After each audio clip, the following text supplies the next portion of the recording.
नमस्कार, मैं हूं आपके साथ अनुष्का और आप देख रहे हैं तक्षक न्यूज। उज्जैन में गोवंश का वध करने और उनका परिवहन करने के साथ ही जहरीली शराब का परिवहन भी करने वाले गिरोह का पुलिस ने पर्दाफाश किया है। सोमवार को पुलिस कंट्रोल रूम पर एसपी प्रदीप शर्मा ने प्रेस वार्ता लेकर मामले का खुलासा किया। दरअसल पुलिस को सूचना मिली कि माकड़ोन थाना क्षेत्र में गांव झालरा के पास आगर रोड पर गोवंश का अवशेष पड़ा है। पुलिस ने मौके पर पहुंचकर पड़ताल शुरू की। पशु चिकित्सकों की टीम को भी बुलवाया गया। मामले की गंभीरता को ध्यान में रखते हुए एसपी ने तत्काल गो हत्या एवं तस्करी की पड़ताल हेतु विशेष टीम बनाई।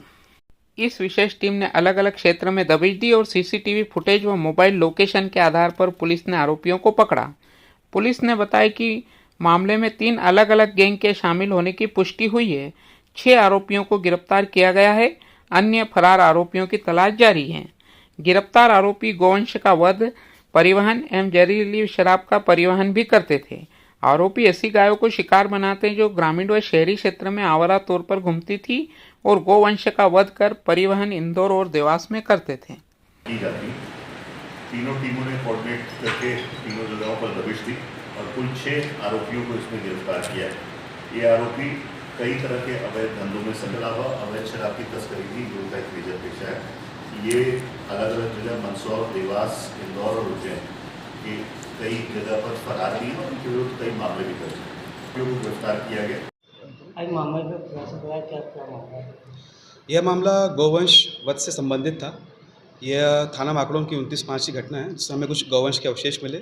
इस पर त्वरित कार्रवाई की गई, एक टीम का गठन हुआ और धीरे धीरे इन्वेस्टिगेशन में हमको बात पता चली कि इसमें 2 से 3 गैंग हैं जो मुख्य रूप से सम्मिलित हैं और इनके बहुत ही नेटवर्क है जो माकड़ोन राघवी यहाँ पे ऑपरेट हो रही है। और ये इस प्रकार से अपना काम करते हैं कि जो आवारा पशु होते हैं पहले उन्हें चिन्हित करते हैं, फिर कोई भी सुनसान जगह में जाके उन्हें काटा पीटी करके 20 से 25 मिनट में इसे वापस पूरा वाइंड अप करके अपना जो भी यहाँ पे उसको सेल करना हो वहाँ के लिए निकल जाते हैं। उज्जैन कृषि उपज मंडी में चोर सक्रिय हैं। एक चोर के पकड़ में आने पर खुलासा हुआ कि चोरी का माल खरीदने वाले भी व्यापारी ही हैं। यह मामला पुलिस तक भी पहुंचा है। मंडी में व्यापारियों का माल गोदाम सहित खुले में भी रखा जाता है। मंडी में वैसे तो सुरक्षा कर्मी नियुक्त किए गए हैं, इसके बाद भी चोर व्यापारियों और सुरक्षा एजेंसियों के लोगों की आंखों में धूल झोंक कर चोरी की वारदात को अंजाम दे रहे हैं।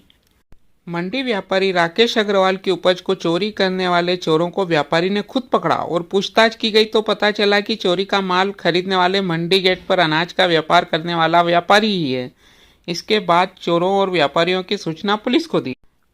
चिमनगंज पुलिस चोरों और माल खरीदने वाले व्यापारी को थाने ले आई है। क्या हुआ था आपके? माल मेरे यहाँ से चोरी हुआ है। मैंने आज घर पे छुट्टी का दिन था, घर बैठा था, कैमरा देख लिया था। ये लोग माल ले जाते हुए दिखे और उसके भाई एक अपना ही है, इसने फिर मुझे फ़ोन लगाया कि भैया ये व्यक्ति कहाँ खड़ा हुआ है। इनने मुझे फ़ोन लगाया तो मैं वहाँ पहुँचा।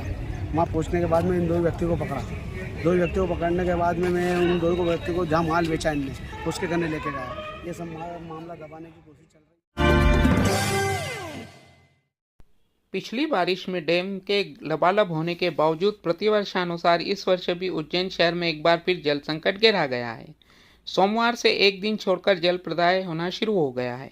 महापौर मुकेश टटवाल ने बताया कि शिप्रा नदी में बार बार प्रदूषित कान्ह नदी का पानी मिलने से जल प्रदाय व्यवस्था में आ रहे बार व्यवधानों से शहर की पेयजल व्यवस्था बाधित हो रही थी।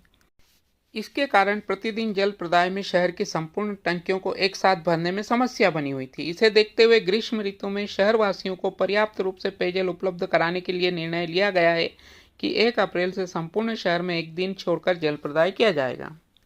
सोमवार को उज्जैन उत्तर क्षेत्र में निर्धारित समय प्रातः 7:30 से 8:30 तक जल प्रदाय किया गया। दूसरे दिन 2 अप्रैल को उज्जैन दक्षिण क्षेत्र में पूर्व निर्धारित समय अनुसार प्रातः 5:30 से 6:30 तक जल प्रदाय किया जाएगा। पेयजल व्यवस्था को लेकर के जो निर्णय किया गया है वो निर्णय ये किया गया है कि हमारे शिप्रा नदी में कान्ह नदी का जो पानी है, जो इंदौर का गंदा पानी हमारे शिप्रा में मिल रहा है, वो मिलने के कारण से गौघाट प्लांट पर हम जो माँ शिप्रा का पानी लेकर के, नर्मदा का जल लेकर के जो दक्षिण में हम सप्लाई करते थे वो कर नहीं पा रहे। इस कारण से उत्तर और दक्षिण दोनों क्षेत्रों में सप्लाई हमको गंभीर डैम से करना पड़ेगी। तो गंभीर डैम से करना पड़ेगी, इसके लिए उन्होंने एक दिन उत्तर में एक दिन दक्षिण में इस प्रकार से पानी की व्यवस्था को सुचारू रूप से करने के लिए हमने निर्देश दिए हैं। कब तक ये देगी ये व्यवस्था? अभी तो ग्रीष्मकालीन और जल की व्यवस्था को देखते हुए ये व्यवस्था बनाई गई है, और अब जब अगर स्थितियाँ ठीक होगी तो पुनः उसको बहाल की जाएगी।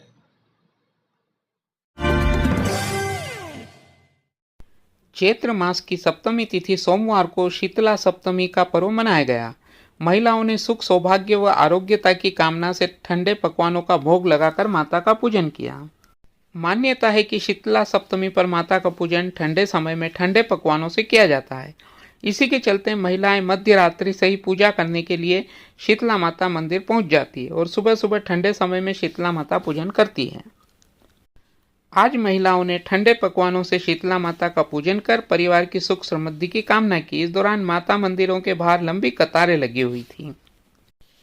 माता को ठंडे पकवानों का भोग लगाया जाता है, इसलिए एक दिन पूर्व ही महिलाओं ने भोग तैयार कर लिया था। आज के दिन घरों में चूल्हा नहीं जलाया जाता है। माता पूजन के बाद परिवार लोग भी ठंडा भोजन ग्रहण करते हैं। रंग पंचमी के बाद में छठ आती है। छठ के दिन सप्तमी बासोरा बनाते हैं और उसको बासोरा मना के सुबह सप्तमी के दिन शीतला सप्तमी के दिन पूजा करते हैं। तो बच्चों की मनोकामना पूरी करते हैं और सब वो सुबह से शाम तक बासोरा वही खाते हैं। और जब माता ही निकलती थी पहले तो उसको शीतला सप्तमी ठंडी करते थे नीम के झोरे से। तो जब अब माता को कम हो गया है, अब पहले से शांत है, घर में सुख शांति संपत्ति, इसलिए शीतला सप्तमी का त्यौहार मनाए जाते हैं। और श्यामा भटनागर।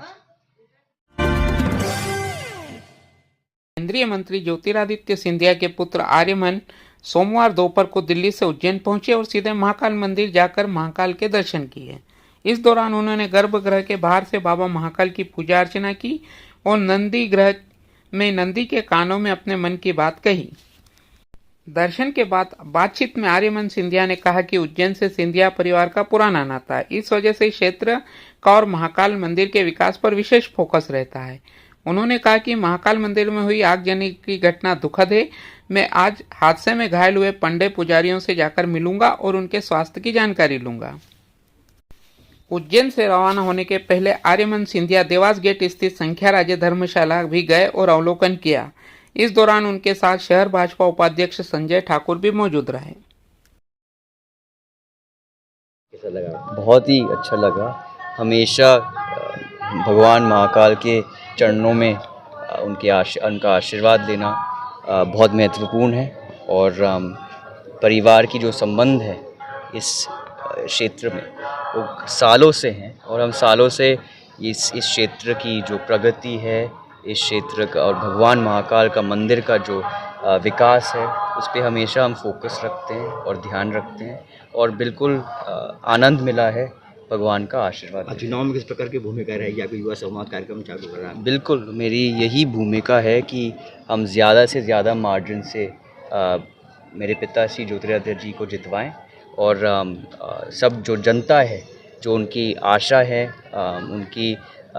उनकी जो डिमांड है हम पूरा करें। किस प्रकार से संदेश देंगे आप उसको, युवाओं को, मोदी जी के प्रति? वो आप देखते जाइए।